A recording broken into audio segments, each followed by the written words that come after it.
ഈ സ്ക്വയറിൻ്റെ ചുറ്റോട് ചുറ്റും ബിയർ ഗാർഡനുകളാണ്. യൂറോപ്പിലെ ബിയർ ഗാർഡനുകൾ എന്ന് പറഞ്ഞാൽ റെസ്റ്റോറൻറ്റുകൾ പോലെ ഓപ്പൺ റെസ്റ്റോറൻറ്റുകളാണ്. അതായത് ഓരങ്ങളിൽ അല്ലെങ്കിൽ അതിൻ്റെ വേലികൾ മുഴുവൻ പൂത്തുലഞ്ഞ ചെടികളിങ്ങനെ നിൽക്കും. ഇതിനുള്ളിൽ ചെറിയ കുടകളായിരിക്കും ഇതിന് മുകളിൽ. ഈ കുടകൾക്ക് താഴെ പ്രണയികളാവാം, സുഹൃത്തുക്കളാവാം, ഭാര്യയും ഭർത്താവുമാകാം, ചിലപ്പോൾ കുടുംബത്തോടൊപ്പമാകാം, ആളുകൾ വന്ന് ഭക്ഷണം കഴിക്കുന്ന, അല്ലെങ്കിൽ കാപ്പി കുടിക്കുന്ന, അല്ലെങ്കിൽ ഒരു ബിയർ നുണഞ്ഞ് ഇങ്ങനെ മണിക്കൂറുകളോളം കഥ പറഞ്ഞിരിക്കുന്ന ഇത്തരം ബിയർ ഗാർഡനുകൾ. ഇതാണ് ആ പരിസരം മുഴുവൻ.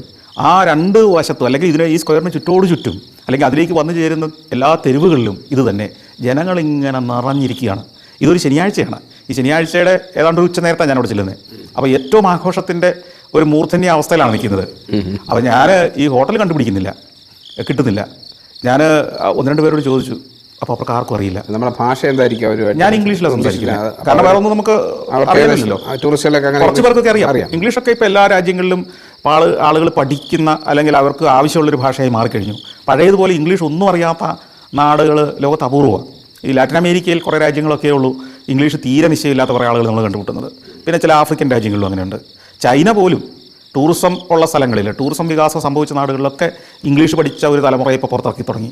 അവർ ഇനി വരുന്നതൊക്കെ ഇംഗ്ലീഷ് അറിയുന്ന കുട്ടികളായിരിക്കും.